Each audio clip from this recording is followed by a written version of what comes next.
The Romans brought wine growing to the Champagne region from the 2nd century onwards. As Christianity spread and the number of monasteries and abbeys grew, large vineyard estates were set up. Wine was needed for the liturgy and for the monks' own consumption, as well as being a source of income for the clergy. Champagne wines quickly became well known both in the kingdom and beyond, highlighted by the coronation of the French kings in Reims Cathedral, following the precedent set by the baptism of King Clovis here in the 5th century, and promoted by the large medieval fairs held in the region. Champagne wines were still wines until the early 18th century, although their tendency to sparkle had already been noted. Effervescence is a natural phenomenon that had been observed since antiquity, but it was particularly marked in Champagne, a northern wine-growing region where, until recently, the grape harvest had taken place in October. Cold winter weather interrupts the natural fermentation process, and when it resumes in springtime, because the wine is already bottled, the carbon dioxide can only escape when the bottle is opened.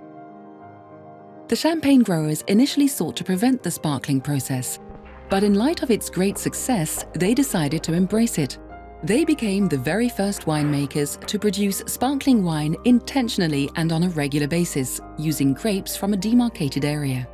They developed a series of technical innovations in order to understand and master this natural effervescence, at a time when the principles of alcoholic fermentation were not yet known. Presses and tailored pressing methods, balanced blending, second fermentation, riddling, disgorgement and corking techniques and equipment, and so much more, were all invented in Champagne, developed to produce the world's first sparkling wine. From the early 18th century, the so-called devil's wine found favor both with the royal court and the nobility. Champagne trading houses immediately began to appear in the region and were soon successful in conquering new markets.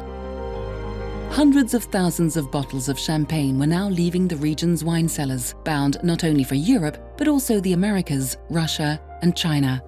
Champagne has continued to enjoy tremendous success.